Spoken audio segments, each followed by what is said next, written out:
المغرب، الدولة العربية الوحيدة التي قدمت الحماية لليهود. تحدى ملكها محمد الخامس حكومة الاستعمار ورفض تسليمهم لألمانيا، وقال لهم: لا يوجد لدي مسلمون ويهود، وإنما شعبي مغاربة فقط. ثم أوقف عمليات الهجرة من المغرب إلى دولة إسرائيل، ووعدهم بالحماية الكاملة لحياتهم ومصالحهم، وضمن لهم حرية ممارسة العبادات. لكن اليهود كانت خططهم وأحلامهم أكثر بكثير من التعايش السلمي. أرادوا إقامة دولة لهم في المغرب، ولو لم يمت هيرتزل على حين غرة فسيكون هناك احتمال أننا نحكي لكم الآن قصة تأسيس دولة إسرائيل في المغرب. وقبل أن نحكي لكم محاولات اليهود لإقامة دولة لهم في المغرب، دعونا نستفيض بالحديث عن تاريخ اليهود هناك، وعن قصة التناغم والتعايش السلمي والألفة بينهم وبين المسلمين. يعود تاريخ اليهود في المغرب إلى فترة ما قبل الميلاد، في حين أرجعت بعض المصادر أن تواجدهم في المغرب لم يمر عليه سوى 500 عام. أما ابن خلدون فقال بأن يهود المغرب هم خليط من الشعوب الكنعانية والفينيقية جاءوا من فلسطين، وقيل إن بعضهم جاء من مملكة حمير اليمنية، وقيل أيضا إن تاريخهم يعود إلى فترة هروبهم من فلسطين بعد تدمير الرومان للقدس. فقد أثبتت الحفريات الأثرية بالقرب من فاس وجود قبائل أمازيغية ذات ديانة يهودية يعود تاريخها إلى القرن الثاني قبل الميلاد. وراح بعض المؤرخين إلى أبعد من ذلك، واعتبروا اليهود بأنهم من سكان المغرب الأصليين، لم يأتوا من أي مكان، وإنما هم مغاربة اعتنقوا الديانة اليهودية. بعد الفتح الإسلامي للمغرب سادت روح التسامح في البلاد، وخاصة في فاس التي جذبت اليهود، وساهموا ببناء مجتمع مزدهر وحيوي فيها بفضل قدراتهم التجارية.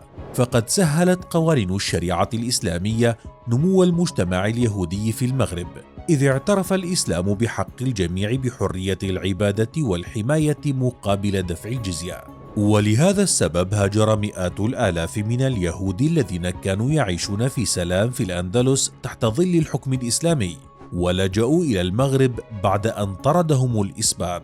ومع مجيئهم بدأت تظهر الأحياء المسورة الخاصة بهم، وأطلقوا عليها اسم الملاح. ظهرت هذه الأسوار لأول مرة في عام 1438 في فاس.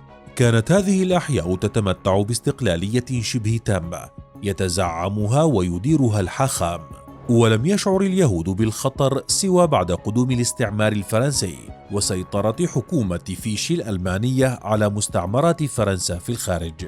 وإلى الآن يتذكر اليهود المغاربة جيدا ما فعله الملك محمد الخامس مع ممثلي الحكومة الألمانية التي طلبت تسليم يهود المغرب، حيث رفض العاهل المغربي طلبهم وقال إن بلاده لا يوجد فيها مواطنون يهود أو مسلمون، ولكن كلهم مغاربة. آنذاك وصل عدد اليهود في المغرب إلى نحو 250,000 شخص، وشكلوا أكبر جالية يهودية في أي بلد عربي مسلم. ولكن وفي غضون عقدين فقط انقلبت هذه الأرقام رأسا على عقب بعد حرب عام 1948 وإقامة دولة إسرائيل في فلسطين. نجحت إسرائيل بجذب اليهود المغاربة على الرغم من معارضة الملك لرحيلهم، وما بين عامي 1949 و 1967 غادر 200,000 يهودي مغربي المغرب، وتبعهم 50,000 آخرين بين السبعينيات والثمانينيات. ومن بين هؤلاء هاجر 90% إلى إسرائيل، بينما انتشر 10% الآخرون بين فرنسا وإسبانيا وكندا والولايات المتحدة وأمريكا اللاتينية. حلم هيرتزل الذي لم يكتمل.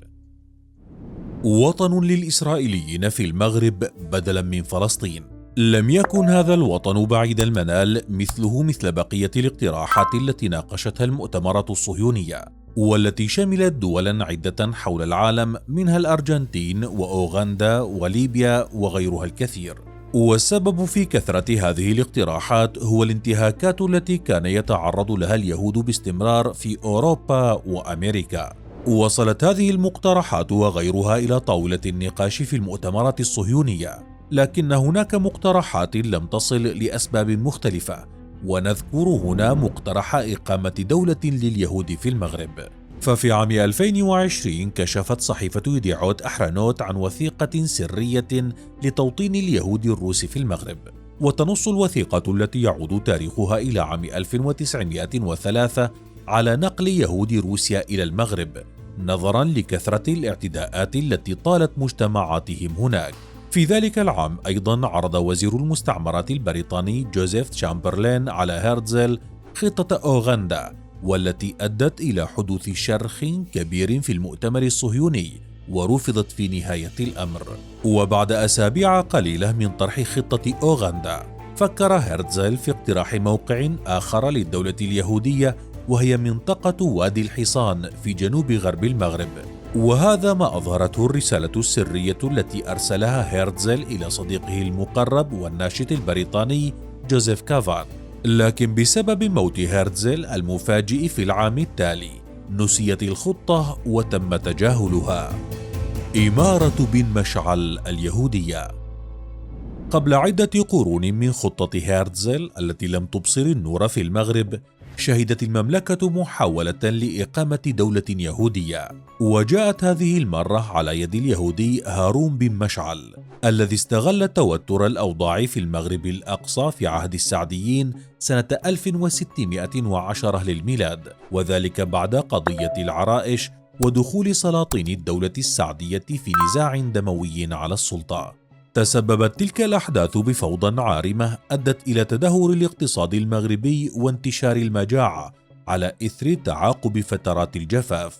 ومع اشتداد الصراع بين ورثة السلطان المنصور السعدي على الحكم، بدأت القبائل تخرج عن السيطرة، وأصبحت كل منطقة تخضع لسلطة سياسية محلية.